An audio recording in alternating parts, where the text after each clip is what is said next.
Programme में एक दफ़ा फिर आपको खुशामदीद कहेंगे। ब्रेक पे जाने से पहले मुख्तलिफ मामलात और मौज़ूआत पर गुफ्तगू हो रही थी और प्रोग्राम के इस हिस्से में आज क्योंकि जुमे का रोज़ है तो हमारी कोशिश होती है आपकी सेहत के हवाले से मामलात और मसाइल के ऊपर गुफ्तगू करें। दूसरा सेगमेंट हमारा जो प्रोग्राम बाकायदगी से देखते हैं यकीनन उनके इल्म में होगा कि जो दूसरा सेगमेंट है उसमें बात सेहत के हवाले से की जाती है और पिछले कई माह से ये सिलसिला जारी है जिसमें हम आपकी नफ्सियात से जुड़े जो मामलात और मसाइल हैं उसके ऊपर गुफ्तगू करते हैं। और हमारे साथ यहाँ पर मौजूद मेहमान मौजूद होते हैं डॉक्टर शफीक यासीन जो इस वक्त पाकिस्तान में नहीं है, निजी मसरूफियत के सिलसिले में इस वक्त मुल्क से बाहर हैं, तो उनके साथ हम नफ्सियात के हवाले से और बहुत सारे दीगर मामलात पर गुफ्तगू करते हैं। क्योंकि वो आज इस वक्त स्टूडियोज़ में मौजूद नहीं है तो आज हमारी कोशिश है कि उनका जो यहाँ पे हॉस्पिटल जो नफ्सियात के हवाले से काम कर रहा है बड़े तवील अरसे से और बहुत ज़बरदस्त काम कर रहा है, उसके हवाले से बहुत कुछ जानना है। तो इसलिए आज हमने मदऊ किया है निदा नदीम साहिबा को जो कि एडमिनिस्ट्रेटर हैं शफीक यासीन हॉस्पिटल की। इससे पहले भी प्रोग्राम में तशरीफ़ ला चुकी हैं, आज एक दफ़ा फिर सुबह के वक्त यहाँ पे मौजूद हैं और उनसे हम बात करेंगे। बहुत सारे मामलात और मसाइल हैं, ख़ास तौर पे जो मसाइल जो नफ्सियात में मुब्तला और जिनको बहुत ज़्यादा शदीद किस्म के और बहुत शदीद नौइयत के मामलात और मसाइल होते हैं उनको कैसे हस्पताल में ट्रीट किया जाता है ये जानना इसलिए ज़रूरी है कि बहुत सारे लोग सवालात भेजते हैं कि ये जो नफ्सियात के जो मराकज़ जगह जगह खुले हुए हैं इसमें जो कुछ हो रहा है तो बहुत ज़्यादा इससे तशवीश होती है कि अगर इस तरह मरीज़ों को ट्रीट किया जाता है तो यकीनन फिर हमारे लिए बड़ा मुश्किल होगा अपने किसी अजीज़ को अपने प्यारे को इन हस्पतालों में मराकज़ में दाखिल करवाना। तो बहरहाल इस तासुर को कैसे ठीक करना है, शफीक यासीन हॉस्पिटल किस तरह काम कर रहा है तो ये निदा से बेहतर कोई नहीं जानता। एडमिनिस्ट्रेटर है वहाँ की, उनको मैं खुशामदीद कहता हूँ। बहुत शुक्रिया निदा आपका प्रोग्राम में वक्त देने के लिए। निदा सबसे पहले तो यहीं से शुरू करते हैं। सबसे पहले तो एक खौफ जो पाया जाता है वो ये कि नफ्सियात के जो मराकज़ जगह जगह खुले हुए हैं, कुछ जगह पर तो हम खुद जाकर देख कर आएँ कि जिस तरह मरीज़ों को ट्रीट किया जाता है वो वाकई परेशान कौन है, बल्कि परेशान कौन तो बहुत छोटा एक लफ्ज़ होगा, वो बहुत बहुत ज़्यादा उससे फिर ये तशवीश होती है कि अपने किसी अजीज़ को कैसे फिर यहाँ पे दाखिल करवाया जाए। ये जो शफीक यासीन हॉस्पिटल है इसका एनवायरनमेंट कैसा है, यहाँ पे किस तरह ट्रीट किया जाता है और क्या क्या सहूलियात हैं जो आप समझती हैं कि दीगर मराकज़ के अंदर नहीं मिल रही हैं, मैं चाहूँगा ज़रा इसके बारे में बताइए। जी लेकिन जो आपने बोला जगह जगह ज़रूर अब हॉस्पिटल्स खुल गए, लोगों को अवेयरनेसेस भी हो रही हैं, लोग लेकर भी जा रहे हैं हॉस्पिटल्स के अंदर, लेकिन जो सेंटर्स खुले हैं वो प्रॉपर इलाज नहीं कर रहे हैं। रोज़ाना हमारे पास जब एडमिट करने लोग आते हैं तो पहले तो ये सवाल होता है कि पैकेज सस्ता होना चाहिए। पैकेज सस्ता होना, पैसे कम होना या ज़्यादा होना बात नहीं होती, बात ये होती है कि ट्रीटमेंट हो रहा है या नहीं हो रहा है, जो हमारे लोग समझते ही नहीं है। इदारे तो बहुत सारे खुल गए जहाँ लोग जाकर एडमिट करें, खासतौर पर ड्रग्स के पेशेंट्स को और ख़ास उसके साथ साथ साइकोसिस वालों को भी, लेकिन जो सेंटर्स हैं वहाँ वो लोग एडमिट तो कर लेते हैं और सिंपल एक पेन किलर की गोली देकर उसको 2-3 महीने रख लेते हैं, सुलाते हैं, खिलाते हैं, क्योंकि वो इलाज तो नहीं है। अवेयरनेस तो ये बात है ना, कोई इलाज नहीं है। मैं उन लोगों को ये समझाती हूँ, चाहे मेरे हॉस्पिटल लेकर आओ चाहे किसी भी हॉस्पिटल लेकर, लेकिन ये श्योर करो कि वो हॉस्पिटल प्रॉपर इलाज कर रहा है, मेडिकेशंस प्रॉपर दी जा रही हैं, क्योंकि जो ड्रग लेते हैं वो इन द एंड साइकोसिस की तरफ भी जाता है। ये नहीं होता खाली ड्रग्स लेने उनको दिमागी बीमारी नहीं होती, उनको साइकोसिस भी हो जाता है। तो लोग ये श्योर नहीं करते, बस उनको ये देखते हैं कि अरे वो तो 10,000 रुपये में हमें इतना दिन दे रहा है एक बात, और आपका हॉस्पिटल ये अगर वो इलाज नहीं कर रहा तो 10,000 रुपये भी तो ज़ाया है। और सेहत बिल्कुल ख़त्म होके जब वहाँ से निकलते हैं पेशेंट्स तो बिल्कुल बेहाल होकर निकलते हैं और फिर इन द एंड आप हमारे पास लेके आते हैं या किसी और अच्छा हॉस्पिटल लेकर चले जाते होंगे। तो मैं हमेशा ही सबको कहती हूँ कि पहले श्योर करो कि हॉस्पिटल प्रॉपर है या नहीं। अल्हम्दुलिल्लाह हमारे हॉस्पिटल में प्रॉपर तरीके से मेडिकेशन होती है। जो बीमारी अगर ड्रग्स के पेशेंट हैं उनको ड्रग्स के प्रॉपर तरीके से इलाज, जो इंजेक्शंस या जिस इंजेक्शन से और पहले इंजेक्शंस दिए जाते हैं फिर दवाइयों पर लाया जाता है उनको, जैसे प्रॉपर स्टेप बाय स्टेप वो चीज़ें की जाती हैं। तो मैं हर चीज़ फैसिलिटेड होते हैं। वो खुदा ना खास्ता जो लोग डरते हैं कि मारा जाता है या बांध दिया जाता है, ऐसा कुछ नहीं होता है। ये सब ऐसी ही बातें हैं, कुछ नहीं की जाती हैं। हाँ ये ज़रूर होता है कि शुरू में जब पेशेंट आता है वो एग्रेसिव होता है, तो हम उसको इंजेक्शन लगा के उसको सेडेट कर देते हैं, उसको थोड़ा सा खून दिया जाता है, 1-2 दिन उस हाल में वो ज़रूर रहता है, उसके बाद वो अपने प्रॉपर इलाज की। ठीक है निदा, एक सवाल बहुत ज़्यादा किया जाता होगा जैसे ही पेशेंट को लेकर आते हैं, ये कितने दिन में ठीक हो जाएगा, कितने दिन में डिस्चार्ज करेंगे? अब ये तो बड़ा मुश्किल सवाल है कि अगर आप किसी भी बीमारी के लिए जाएं हो सकता है उसमें 2 हफ्ते 3 हफ्ते लग जाएं। माफ़ कीजिए, नफ्सियात से जुड़े जो मसाइल होते हैं ये तो कभी ऐसा होता है कि एक दिन में भी ठीक हो सकता है और कभी कभार तो सालों इसके ऊपर लग जाते हैं। तो इस सिचुएशन को कैसे टैकल किया जाता है, ये मेरा सवाल है, क्योंकि बड़ा मुश्किल होता है। लोग आजकल बहुत ज़्यादा इम्पेशेंट होते हैं और फिर ये बड़ा सेंसिटिव केस है, ये बाकी और किसी बीमारी के मामले में बहुत ज़्यादा सेंसिटिव होता है। कैसे डील करती हैं? देखिए, डील इस तरह किया जाता है, पहले तो खैर अगर उनको बोल दिया जाए एकदम से, पहले तो ये जो बीमारी वाले पेशेंट्स आते हैं वो कोई एक दिन के बीमार नहीं होते हैं। Exactly. ये तो आप मानेंगे बिल्कुल सही है कि साइकोसिस कोई आज सोए और कल नहीं होगा, ऐसा ही, बिल्कुल पहले से सही है। चल रहा होगा, स्लो स्लो करते बढ़ जाएगा, लेकिन होगा पहले से, जो हम इग्नोर कर रहे हो। जी तो अब जब इतने लंबा टाइम हम इग्नोर करके यहाँ पहुंचे हैं तो उतना ही लंबा टाइम उसको ठीक करने में भी लगेगा, लेकिन पेशेंट्स हमारे पास है नहीं। बिल्कुल सही है। तो हम अगर उनको बोलते हैं, फॉर एग्जांपल मैं बोल दूं कि मंथ लगेगा, क्योंकि एडमिशन का तो पहले मैं एडमिट करती हूँ, फिर डॉक्टर शफीक उसको देखते हैं, तो वो लोग बोल जाते हैं अरे एक महीना तो बहुत ज़्यादा टाइम है।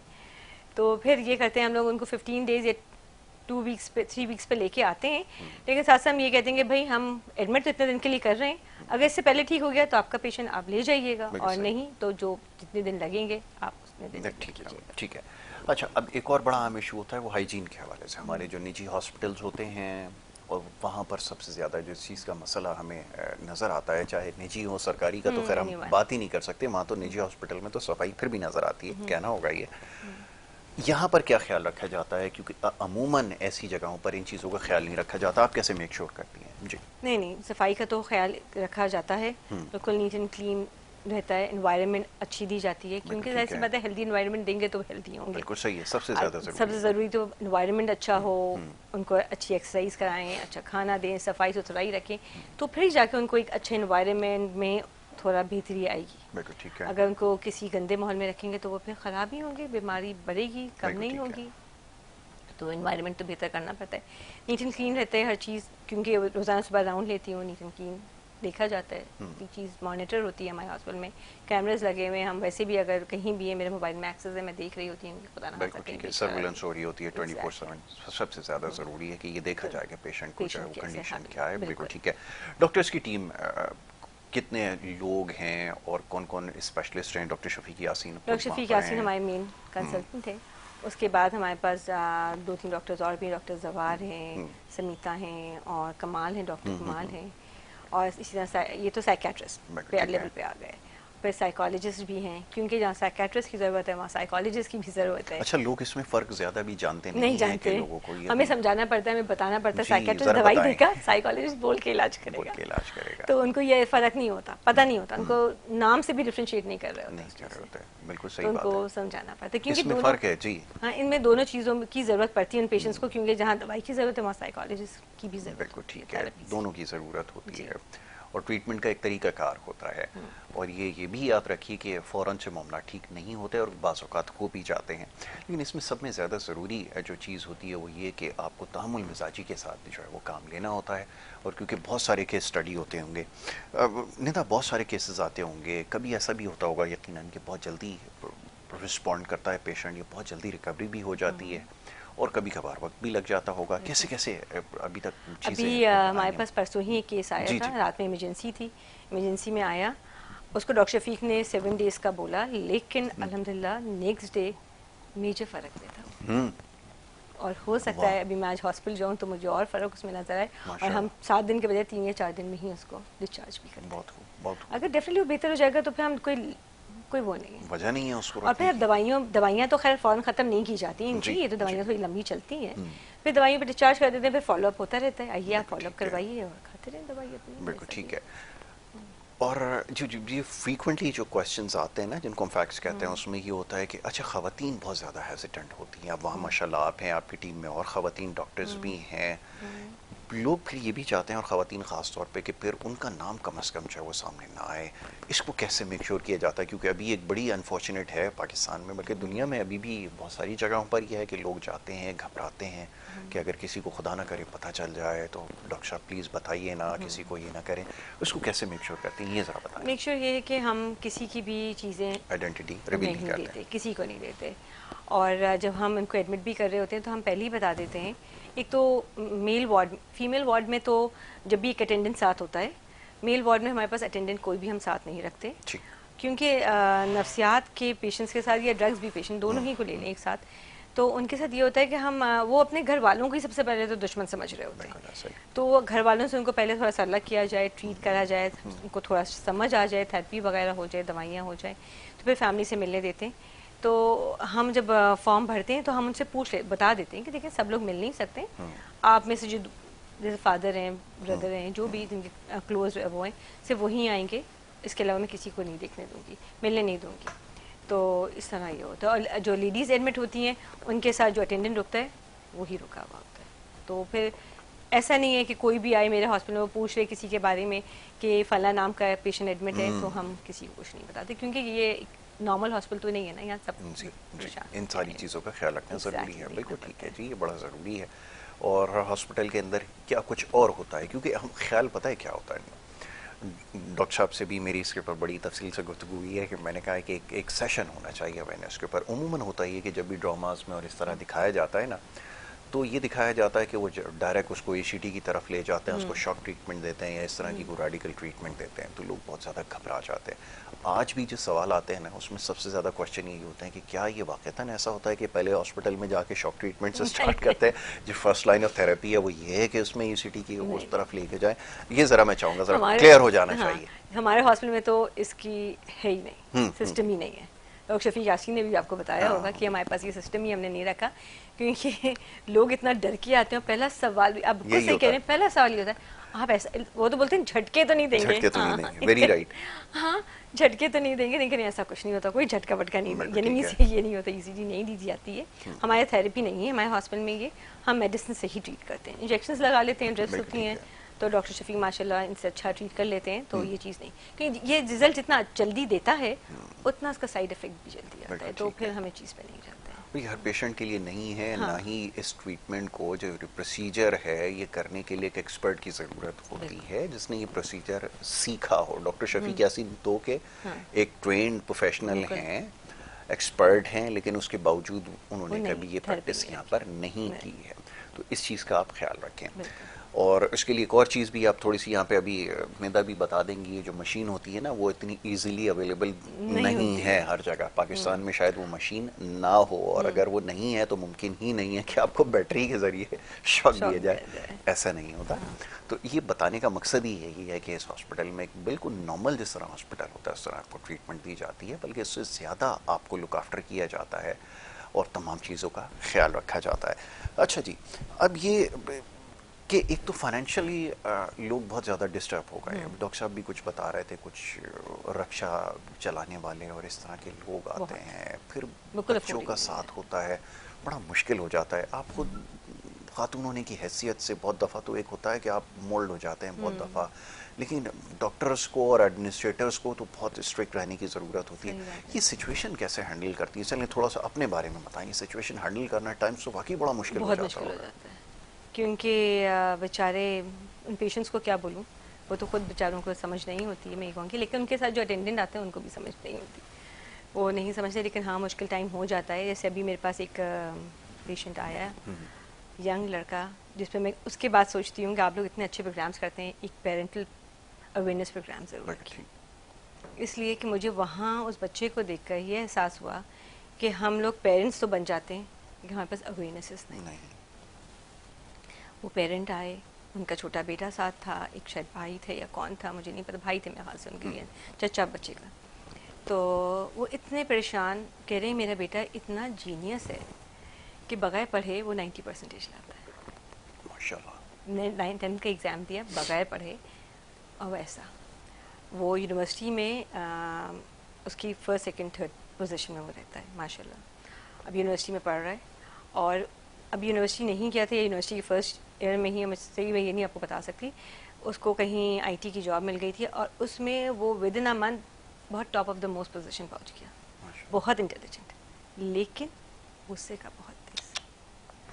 उन्होंने पेरेंट्स आए, उन्होंने बच्चे का तो सारा प्रॉब्लम बता दिया कि वो बच्चा बचपन से पबजी जैसा, पबजी नहीं खेलता था लेकिन पबजी जैसा कोई गेम खेलता था, वीडियो गेम, जिसकी वजह से उसके अंदर एग्रेसिवनेस आ गई। लेकिन बात ये नहीं थी कि उस गेम की वजह से आ गई, बात ये थी कि आपने अपने बच्चे को कैसे ट्रीट किया। बिल्कुल, उन्होंने ये चीज़ नहीं बताई। हाँ, फिर वो बच्चे का सारा हमें किस्सा सुना गया कि वो बहुत एग्रेसिव है, अब ये वक्त आ गया है कि वो हम लोग पे हाथ उठा रहा है। ड्रग्स वो यूज़ कर रहे हैं, मल्टीपल ड्रग्स यूज़ कर रहे हैं, एक नहीं कई ड्रग्स यूज़ कर रहा है, और ना वो लोगों से मिल रहा है, और अब लास्ट सेमेस्टर है, वो उसने उसके एग्ज़ाम्स भी नहीं दिए यूनिवर्सिटी के, जबकि वो बहुत इंटेलिजेंट है। तो मैं उसकी सुनती रही और मैं ये सोच रही कि बच्चा ऐसा क्यों हो गया। उन्होंने बोला गेम खेलने की वजह से हो गया। मैं मान लेती हूँ अक्सर लोग ये कहते हैं गेम की वजह से, मैंने भी बहुत गेम्स खेले। डॉक्टर वो मैं एक चीज़ बताऊँ, ये बात बिल्कुल फैक्ट है कि जब मैं इस हॉस्पिटल में मैं जब जॉब ज्वाइन की थी तो वहाँ उस वक्त एक बच्चा एडमिट था जो पबजी खेलता था, और वो लिटरली हाथ में गेम नहीं था लेकिन वो खेल रहा था, ऐसे ही चला रहा था वो।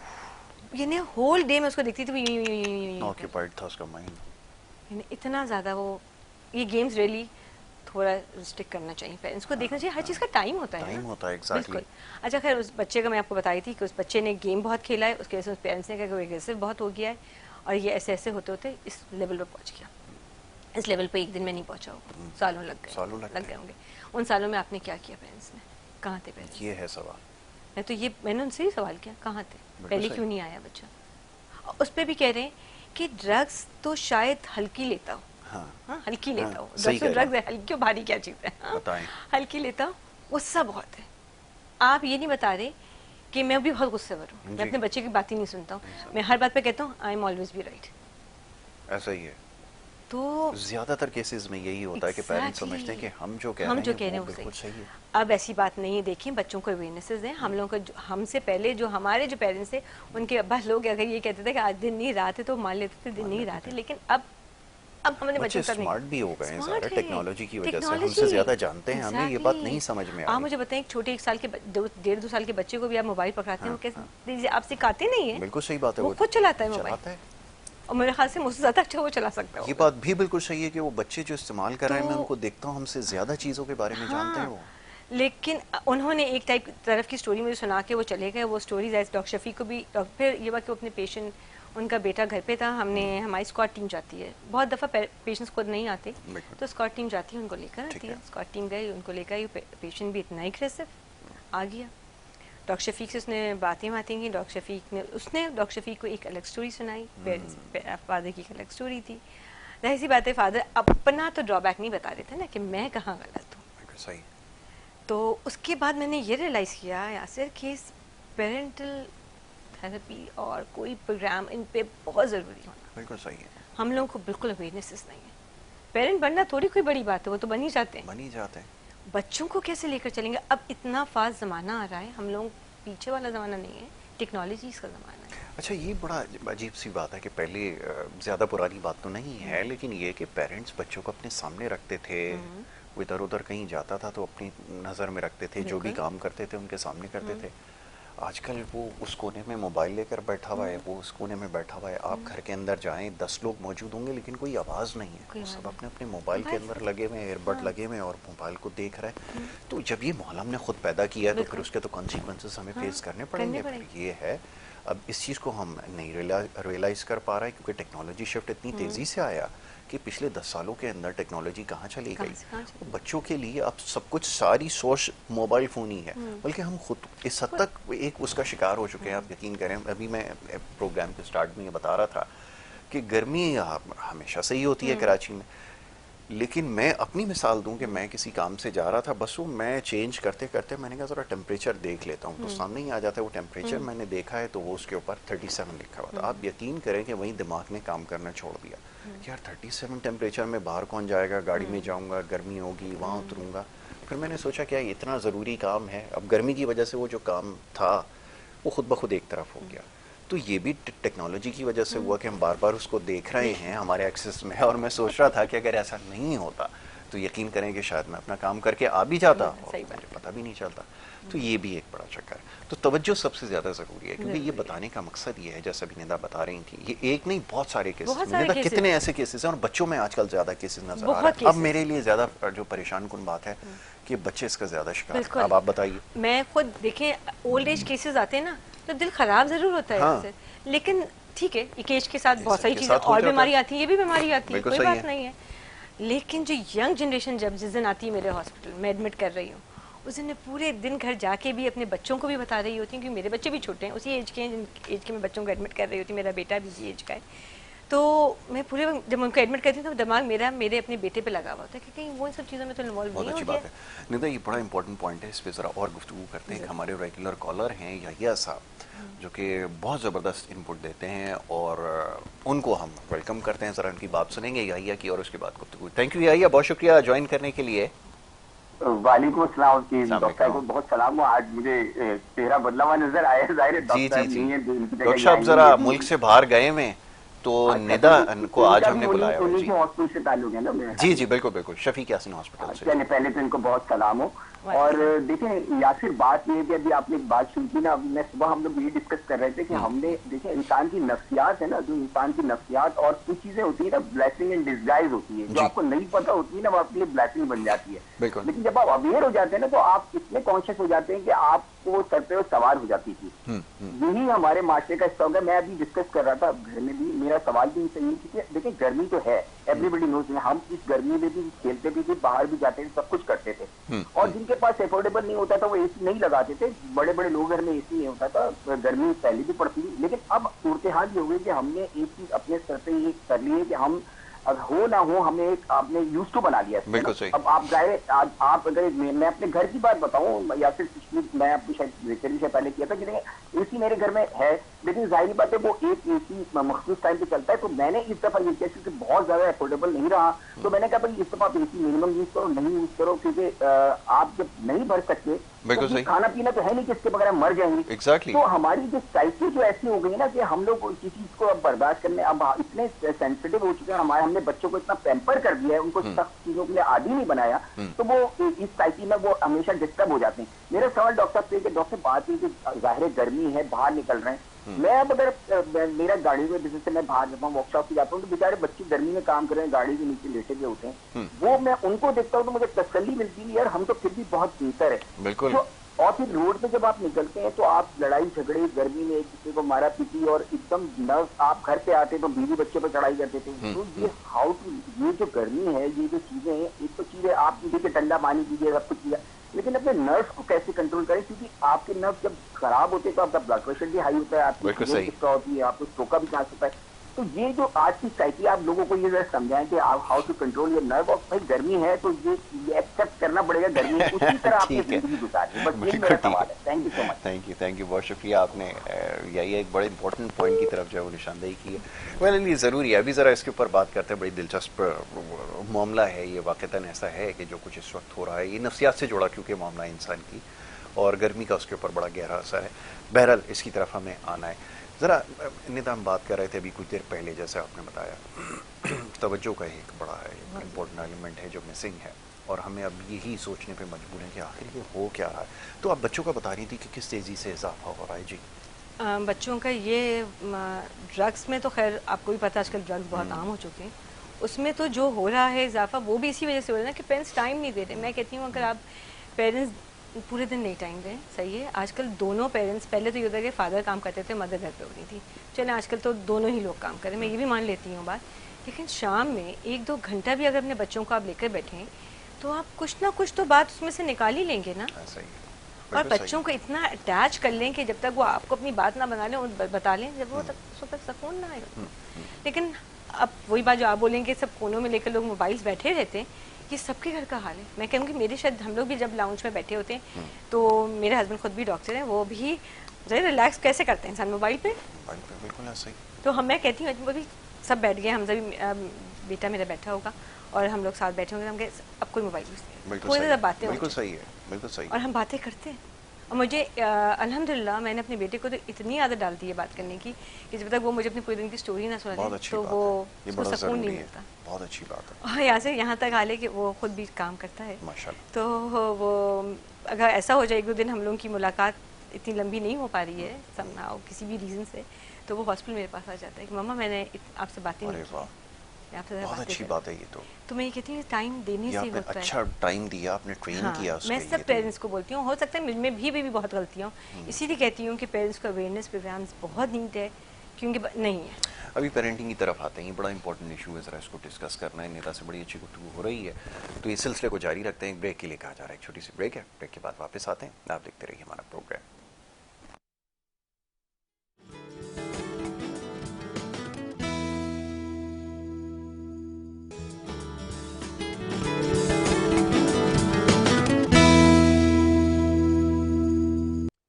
एक दफ़ा फिर आपको खुशामदीद कहेंगे, और ब्रेक पे जाने से पहले गुफ्तगू जारी थी। निदा यहाँ पर मौजूद हैं, निदा नदीम, और उनसे हम बात कर रहे थे नफ्सियात के हवाले से, जो उनके अस्पताल में जो मरीज़ आते हैं शफीक यासीन हॉस्पिटल में, और उसके अलावा जो कुछ उनके मुशाहिदे में आया है उसके ऊपर बात कर रहे थे। निदा, ब्रेक पे जाने से पहले एक बड़ा इंपॉर्टेंट टॉपिक था पेरेंटिंग के हवाले से। अब आप क्योंकि ऑब्ज़र्व कर रही हैं, आपके मुशाहिदे में आता है कि इस वक्त जो पेशेंट आ रहे हैं उसमें ज़्यादातर बच्चों का मसला है, और फिर आप क्योंकि ज़ाहिर है कि सबसे पहले तो काउंसलिंग करनी पड़ती है एक्चुअली प्रॉब्लम है क्या, तो आदत तो अंदाज़ा वहीं से हो जाता है। अभी आपने पॉइंट आउट किया पेरेंटिंग का वाक़तन ये मसला है, अब क्या किया जाए, सवाल ये पैदा होता है। अब ये किया जाए कि पेरेंट्स को अवेयरनेस देना चाहिए सबसे पहले। तो प्रोग्राम्स हों स्कूलों के अंदर भी किए जाएँ, और कोई जहाँ भी जिस तरह भी प्लान किया जा सकता है। अभी जैसे हम बैठे हैं, मॉर्निंग शोज हो रहे हैं, आप बुलाते हैं तो पेरेंट्स पे भी प्रोग्राम हो सकता है, पेरेंटिंग भी हो सकती है। अब देखें, अगर हम पेरेंटिंग करेंगे, शुरू से बच्चों को सही लेकर चलेंगे, तो आपकी तो नस्लें वैसे ही सही हो जाएंगी ना। ठीक है, हम और चीज़ों पर फोकस करते हैं, अपनी दुनिया के हर मामलात को करते हैं। जो पेरेंटिंग प्रोग्राम शुरू से होना है उस पर हम बिल्कुल कहीं नहीं। पेरेंट्स ये जानते हैं कि बच्चों को आईफोन दिलाना है, बच्चों को फला चीज़ दिलानी है, लेकिन बच्चों को कैसे उस चीज़ से बचाना है देने के बाद वो नहीं। अच्छा, मैं और भी एक स्टेप आगे मैं जाता हूँ कि मैं देखता हूँ कि अक्सर गाड़ी में पेरेंट्स बैठे हुए हैं, बच्चे शीशा उतारते हैं, कोई चीज़ बाहर हाथ निकालता है और फेंक देते हैं। मैं बड़ा हैरान होता हूँ कि अगर ये भी नहीं सिखाया है, जब पेरेंट्स खुद नहीं ये फॉलो कर रहा है, तो बच्चों से क्या उम्मीद रखो। वहाँ जाके आप फ़ौरन फॉलो करते हैं, सारे के सारे रूल्स फॉलो करते हैं, लेकिन अपने मुल्क में नहीं करते। हम ये कहते हैं हमारी गवर्नमेंट हमारे शहर की सफाई ही नहीं रखती। कराची इतना गंदा, फला शहर इतना गंदा, लेकिन हम गवर्नमेंट को क्यों बोले? वो तो सुबह झाड़ू लगवा देती है, उसके बाद तो हम कचरा फेंक रहे हैं। बिल्कुल ऐसा ही है। बाहर के मुल्क में क्यों नहीं फेंकते? लगे हुए कचरों। बाहर के मुल्क में तो गाड़ी में हम खाते हैं ना जी, ऐसा तो नहीं कि हम गाड़ी में नहीं खाते, लेकिन हम गाड़ी से बाहर कुछ नहीं फेंकते। बिल्कुल।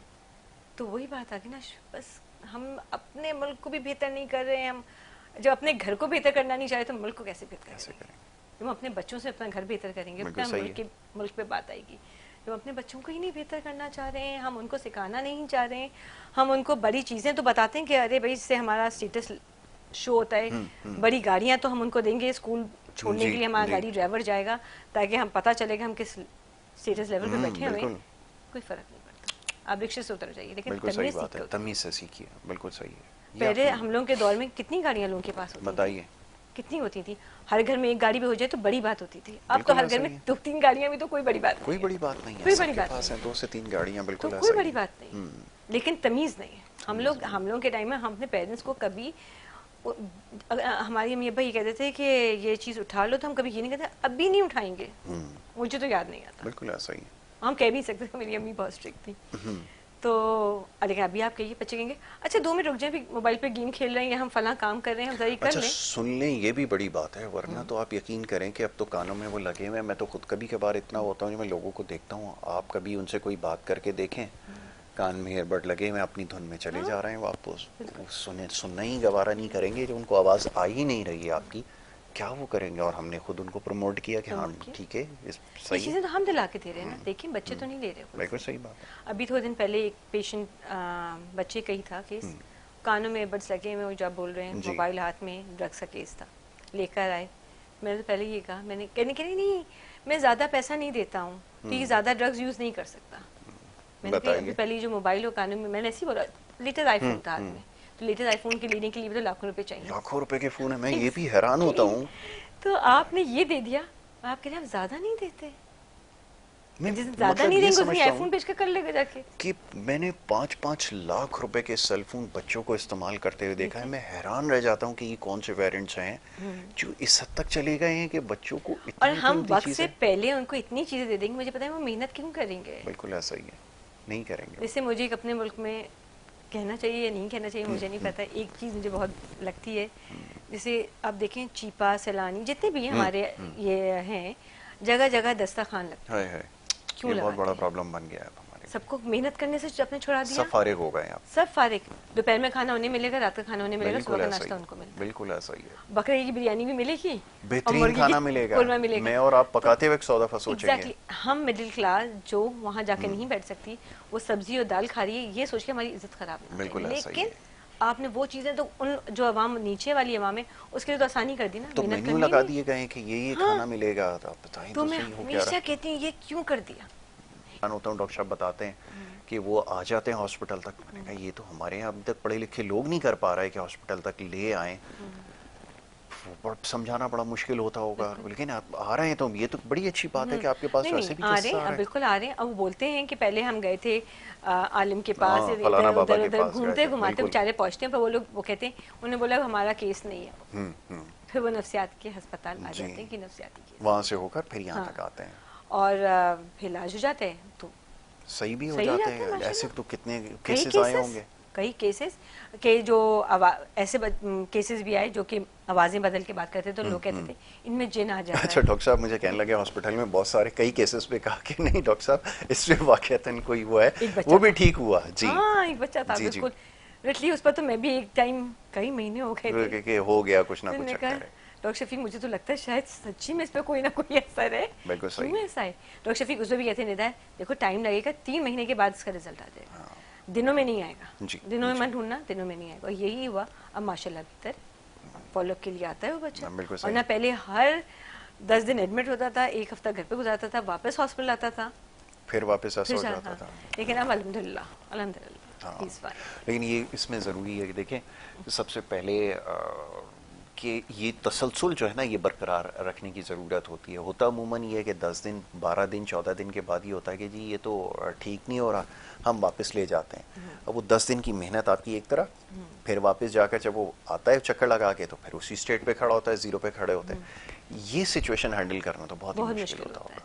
नहीं, जब एडमिट भी करती हूँ तो मैं बहुत टाइम लगता है उनको, जो पेरेंट्स लेकर अगर आए हुए बच्चे को हैं या फैमिली किसी बड़े को लेकर आई हुई थी, उनकी काउंसलिंग करने में कि इलाज कराने आए हैं। मैं तो एक ही बात बोलती हूँ, एडमिट करा रहे हैं तो प्लीज़ लेकर जल्दी मत जाइए, जैसे डॉक्टर बोले वैसे फॉलो कीजिएगा, और जो दवाइयाँ जैसे बोले जितने दिन, ये सबसे बड़ा प्रॉब्लम है। मैं तो ये भी बोलती हूँ, हम ब्लड प्रेशर की दवाई खाते हैं, पूरी ज़िंदगी खाते हैं, शुगर की भी खाते हैं, तो अगर 3 दवाइयाँ इसमें हम नफ्सियात की भी ऐड कर लें और जिससे हमारी मेंटल हेल्थ और हमारी हेल्थ बेहतर हो सकती है, तो इसमें कोई बुराई नहीं है। पता नहीं क्यों लोग बुरा समझते हैं। बताएं, शुरू अगर एक बात करें डॉक्टर शफीक, अगर शुरू आपको 6 दवाइयों से करते हैं तो टैपर करते करते वो 2-3 दवाइयों पे बंद आकर रुक जाता है। बिल्कुल सही है। तो हम शुगर ब्लड प्रेशर की भी 2-3 दवाइयाँ खा ही लेते हैं, मेरे हाथ से रूटीन होता है। बिल्कुल ऐसा ही है। ऐसे मेरे पेरेंट्स भी, मेरी मदर हैं, मेरी जो भी मेरे हस्बैंड को भी ब्लड प्रेशर है वो भी खाते हैं डेली। तो अगर हम खुद भी किसी मेंटल हेल्थ से गुजर रहे हैं तो मैं कहती हूँ उसमें कोई बुराई नहीं है, आप जाइए दवाई लीजिए, थोड़ा सुकून तो होगा। अभी आपके जो कॉलर बोल रहे थे कि इतना गुस्सा चढ़ जाता है लोगों को, तो ये हमारे मेंटल बैलेंसिंग इशू है ना यार। हम एग्जैक्टली ये है कि हम बहुत ज़्यादा हाइपर एग्रेसिव हो जाते हैं, और बहुत कभी हम क्यों नहीं सोचते क्यों हो जाते हैं।